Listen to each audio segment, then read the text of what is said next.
Hey, Foxy's here. Here to bring some Foxy talk, or Foxy's talk. Yeah, I have a huge thing to rant about. Oh boy, it's a doozy. Um, if you ever say that Marvel created the cinematic shared universe, you're an all cultured swine. Universal did it first, back in the golden age of cinematic history. If you knew that, because obviously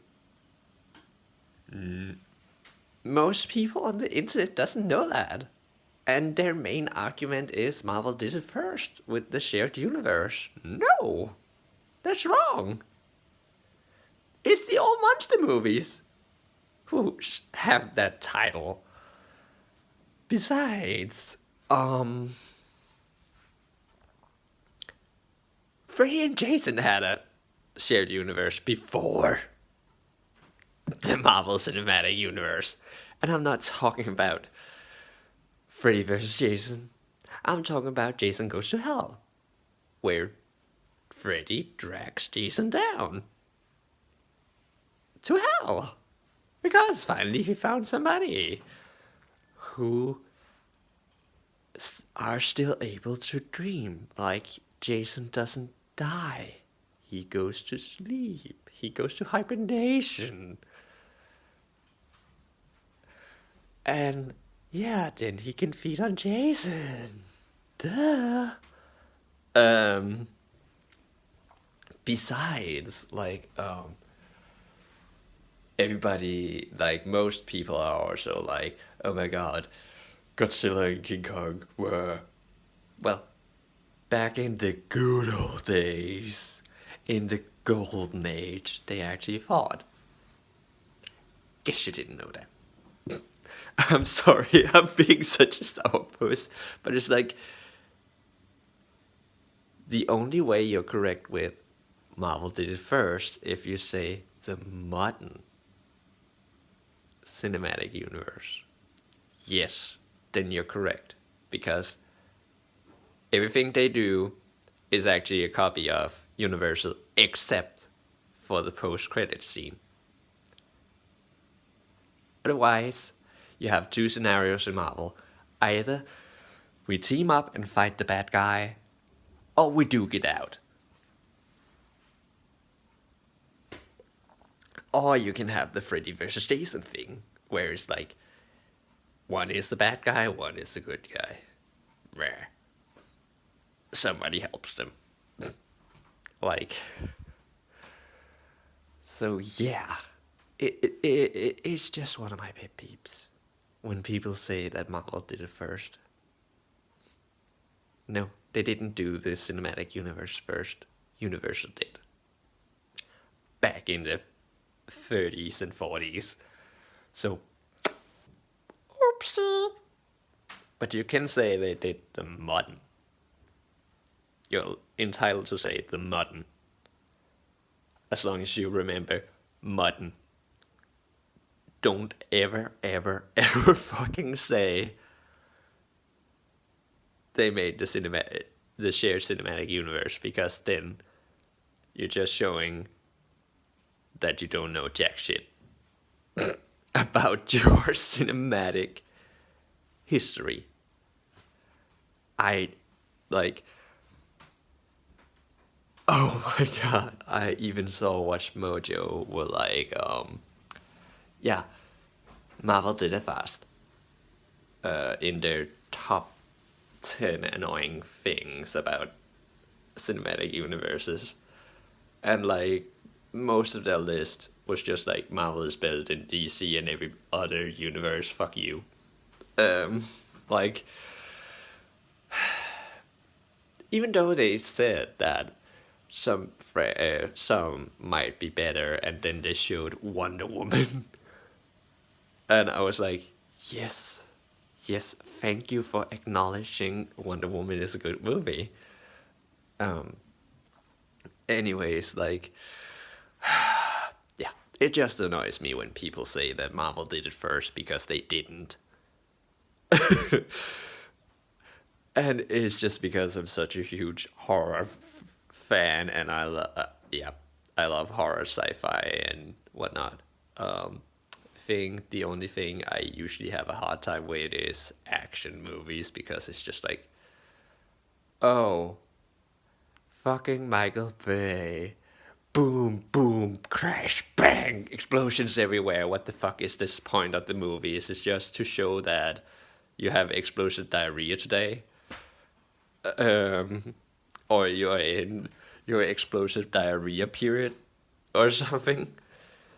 Like, it's so tiring to see an action movie. It's just like, blam, blam, explosions everywhere. No plot at all. Bam, poof, kablam. Um, of course, some sci-fi movies have that too, but it's at least they try to make it interesting. Um, and yes, I'm not a fan of Transformers like the Michael Bay ones because it's just like,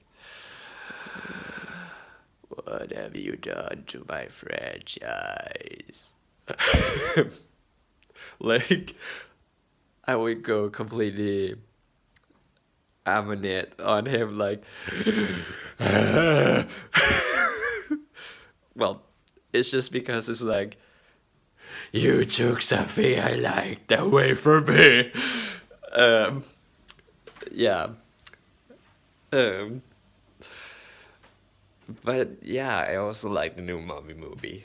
Um, Even though I was like totally in this zone with oh my god, please, no, no, no, don't hurt one of my favorite movie monsters. No, no, no, don't. And no, it's not because of the Brendan Fraser movies, because I actually saw the old one, and yeah, the new one I have also seen,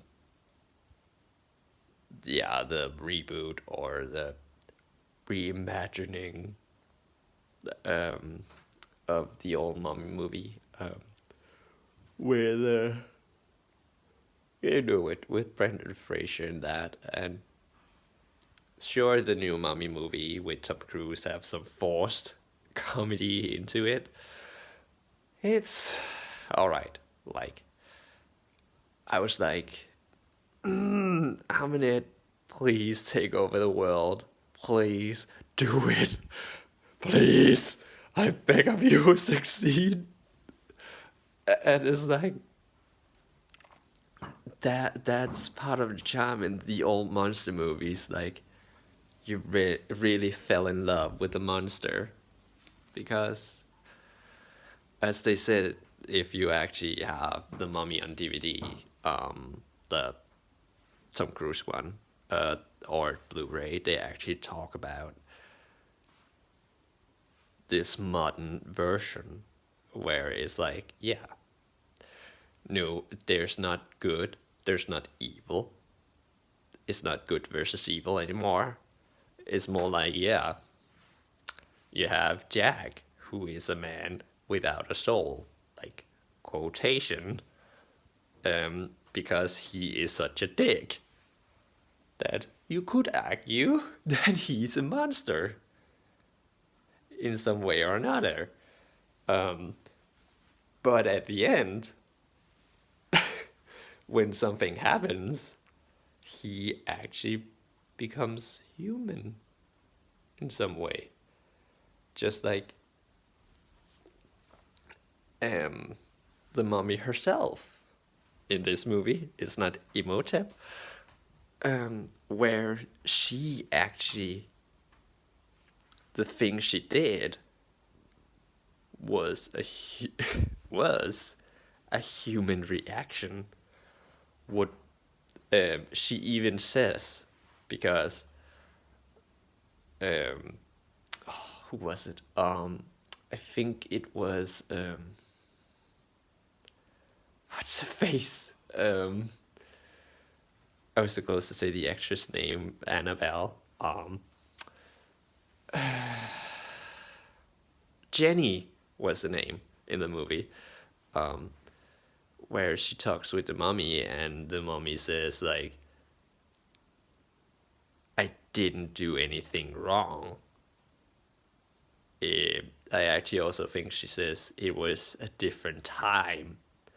What she did was killing her dad, his waifu, and their son, because when yeah, it was her and her dad, and she was the heir to the throne. Suddenly, his new waifu pops out a baby boy, and he gets to get the throne. And as she states, nothing in life is given to you. I think she. What the fuck did she say? You have to fight for it or earn it. And it's actually true. Even by today's standards, like, nobody is gonna shove a gold bar up your ass unless you work hard for it. And yeah, sometimes you're lucky it pays off, sometimes you're not. Like, you have to fight for your meals sometimes. And yeah, I think it was a good movie because, yeah, it showed a realistic picture of, well, if we don't count the supernatural stuff, well, the Hope Diamond still exists, so. And so does Annabelle. So, yeah, if we didn't have a mummy monster walking around in London, yeah, then it would be pretty realistic. Like, because the humans in this movie, well, then we get to know, are basically monsters themselves. I mean, of course, we have dear old Henry Jekyll / Edward Hyde, but yeah, who he also talks about, like, yeah, sometimes you have to do bad things for the greater good and shit like that.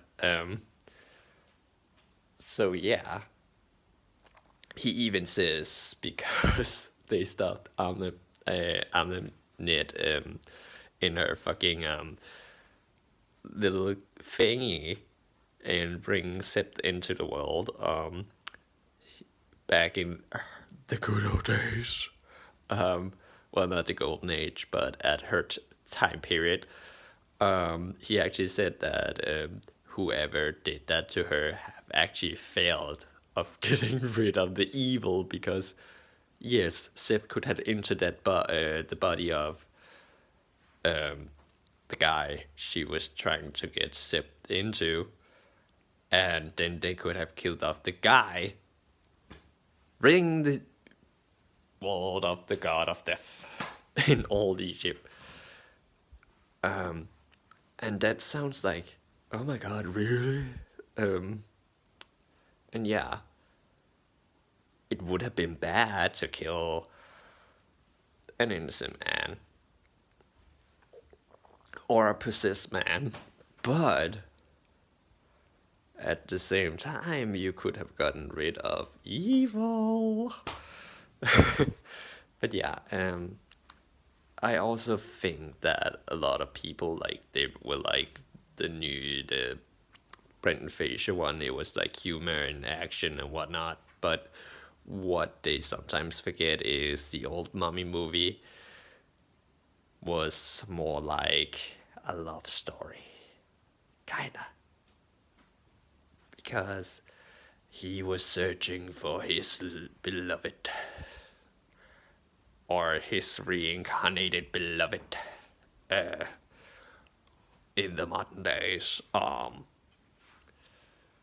And yeah, I like Emotep in the Brendan Fraser one have always been a bad guy, where the old Emotep, he wasn't exactly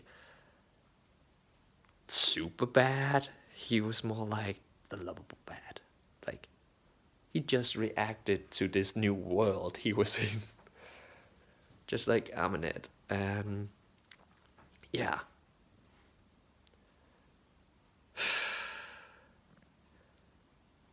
Wow. I mean, it's the old Frankenstein thing. Like, they're not monsters at all. Like, they're monsters, but they're human in some way. Like, Frankenstein wouldn't do any harm. It was just a misunderstood situation. Sort of like King Kong. like the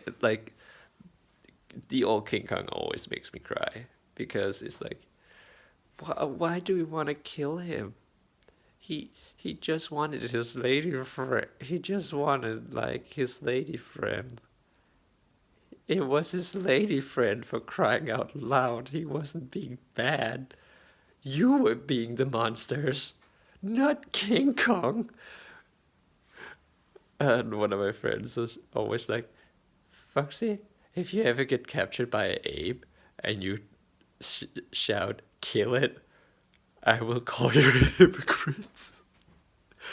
And yeah, like, of course, like, oh my god, of course, I don't think I would shout, shoot him.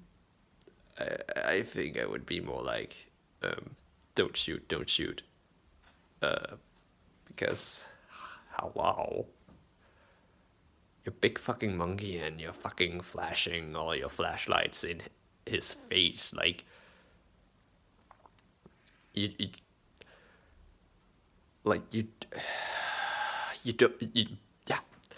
What do I say? Like, you don't go over to your dog and like punch it in the nose or something, do you? That's animal cruelty. And like King Kong have never experienced flashlights before. And he's hooked up in chains. And you're just standing there, and if you actually were human, you could actually see that he's not feeling great about all those flashy lights. So, why the fuck are you Britney Spearsing him? Yes, I just made up a term, Britney Spearsing. And it's from the South Park episode, where it's kind of a spoof of this whole, what was it? Oh, what was that movie? The one with the woman who gets stoned. The Lucky Draw, I think it was called. Where they kill people for their harvest, and somebody who gets the lucky number. Like, some gets cars, some get money, and one lucky person gets to get stoned to death to appease the gods. They kind of made fun of that in South Park with Britney Spears, where they had to stalk her and take pictures of her so they could sacrifice her for a greater harvest. So yeah, I always remember that from, yeah, watching King Kong, even though King Kong is older than that. Anyways, I have been talking for 20 minutes about this, so bye.